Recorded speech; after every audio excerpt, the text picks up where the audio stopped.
Hi, my name is StacyCompoz, and I am a student at the University of Colorado, Denver, and this is my Costa Rica experience through the Adaptive Management and Resource Development class I took under Professor Rafael Moreno. From May 26th to May 29th, our group left San Jose to travel to La Paz Waterfalls and La Selva Biological Research Center in the morning on the 29th, and this was the bus that we used throughout our trip that's pictured on the right.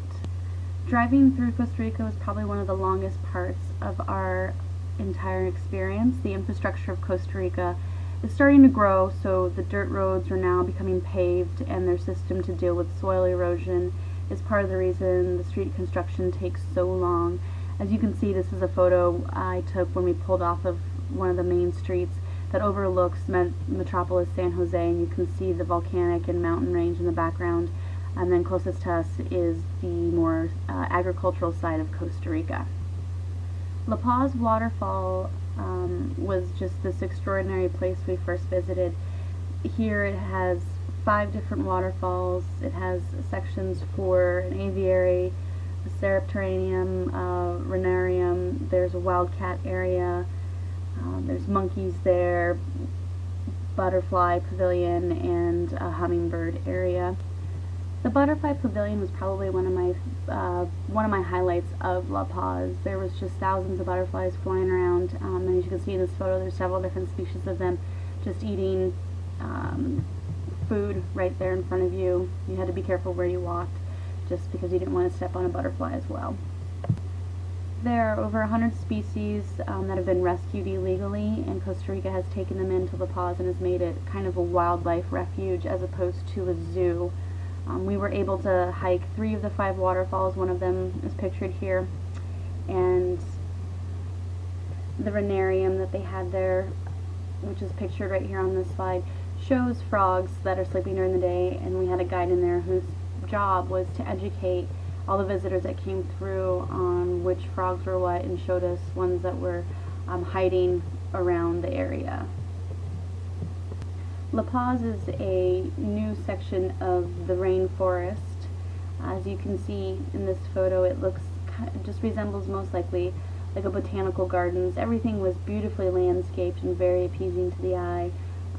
Some of the plants that were in there were native. A lot of the plants were actually imported in and were not indigenous to the area surrounding La Paz, which was a conserved part of the rainforest.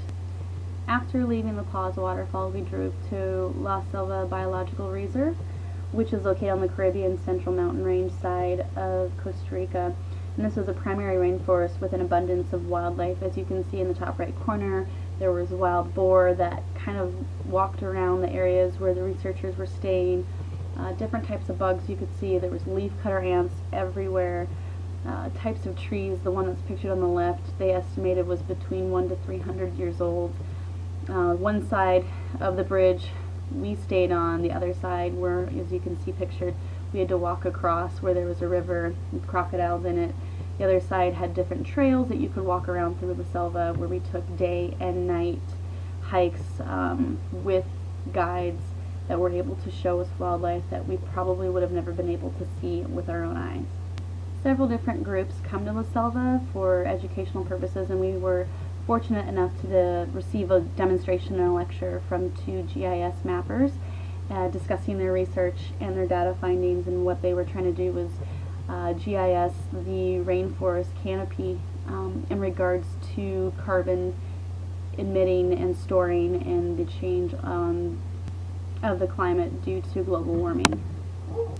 La Selva is located near the town of Puerto Viejo, and this is the Puerto Viejo River on the left, and as you can see, it's pretty high right now. They had received a lot of rain previous that day, so we had a discussion involving environmental, economical, and social impacts of the river, how the locals are using it for ecotourism, for housing, for fishing, for transportation. We also discussed water pollution. While we were there at the port, we could hear a plane and see a plane across the river that was spraying a pineapple plantation with pesticides, and it kind of coincided with our discussion on water pollution. While we were having our discussion, you could see some of the locals jumping in the water, and we kind of were taken aback by it. The picture on the right is of the Sarapiqué River that we rafted down the next day, and this was just kind of a great contrast to the different sides of ecotourism and how pollution affects Costa Rica.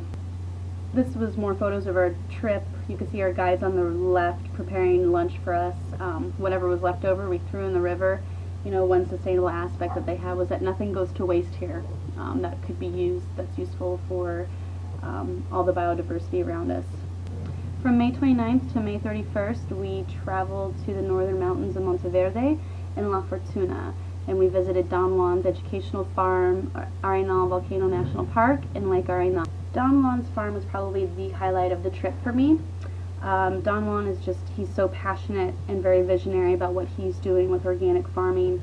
His farm shows ways of organic cultivation using methane gas and compost as ways and a mean for energy on the farm, and it was a way that was able to cook our lunch for us while we visited there.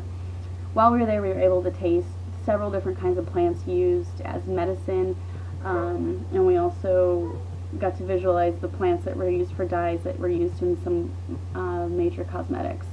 Not only was Don Juan passionate about science, biology, and organic farming, but he was also passionate about demonstrating the simple ways of simple geometry and pre-algebra to not only just children but to adults as well. While we visited, we also participated in making sugarcane juice, which when you ferment it becomes guaro, which is the national liqueur of Costa Rica. And then the photo in the middle is of a drink made of moringa, which is a plant that has a lot of antioxidants and is going to be considered a superfood, quite possibly the next new trend that's going to be coming up to the States in terms of health. After Don Juan's, we traveled to La Fortuna, and we stayed in downtown La Fortuna and explored the tiny touristy city. One thing I noticed is that mostly everyone who were local spoke a lot of English to us. There was a lot of people who were employed to recruit people to take tours and hikes, boosting the ecotourism that Costa Rica really thrives on. The next day we took a day trip to Arenal Volcano National Park, and we hiked the trails and walked along the skywalk bridges. Our guide, once again, she was very informed and knowledgeable on all types of plants and insects and animals. She pointed out several times to our group a few very well hidden vipers that we probably would have never been able to see.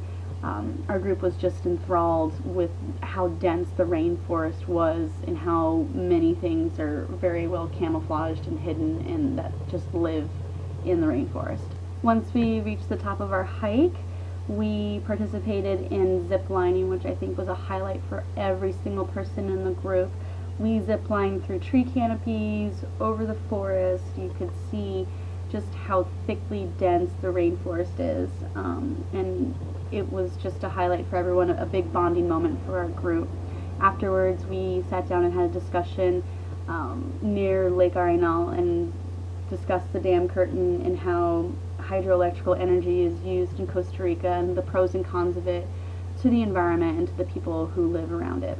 Leaving La Fortuna on May 31st and driving to Playa Brasilito, which is located on the Nicoya Peninsula, we stayed at a very small community-based hotel in the sleepy little beach town village.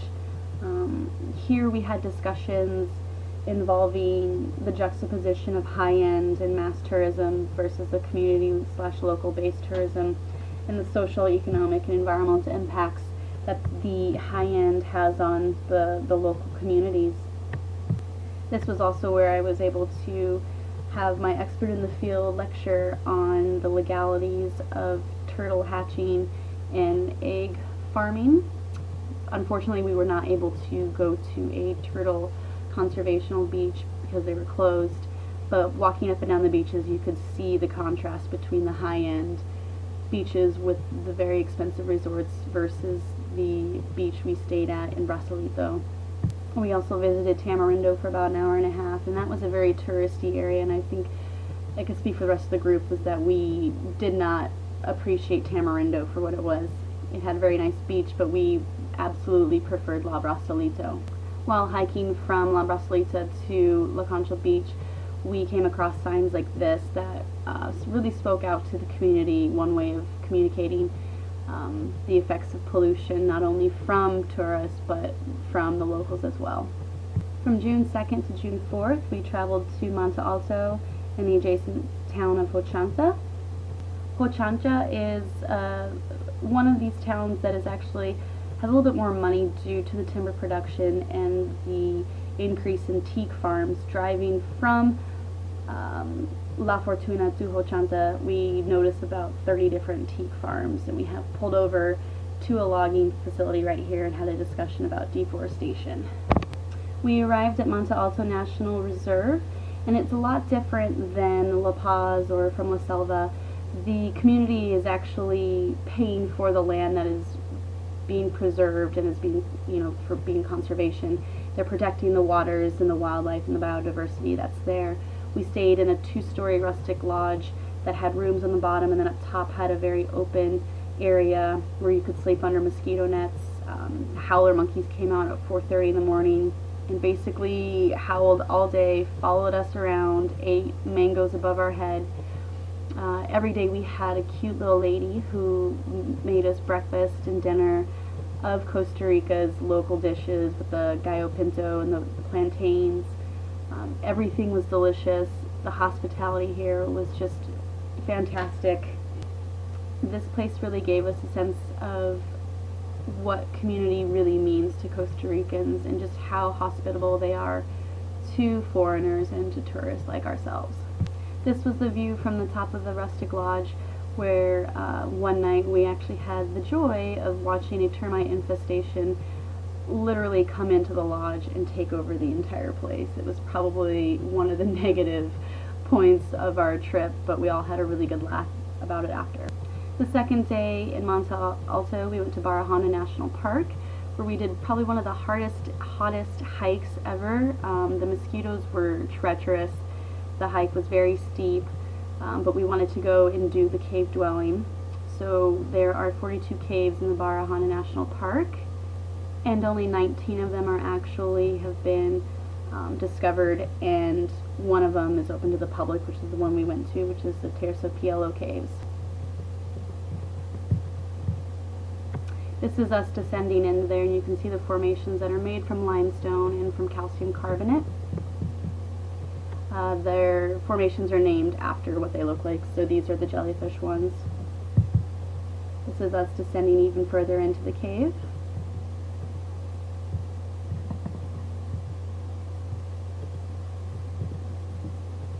On our hike, our guides, again, once showed us all these plants that were of medicinal use, were very informative and just so nice. The animals around everywhere, iguanas, monkeys, birds, just geological formations were just astounding. It was something that was very, very prehistoric in mind.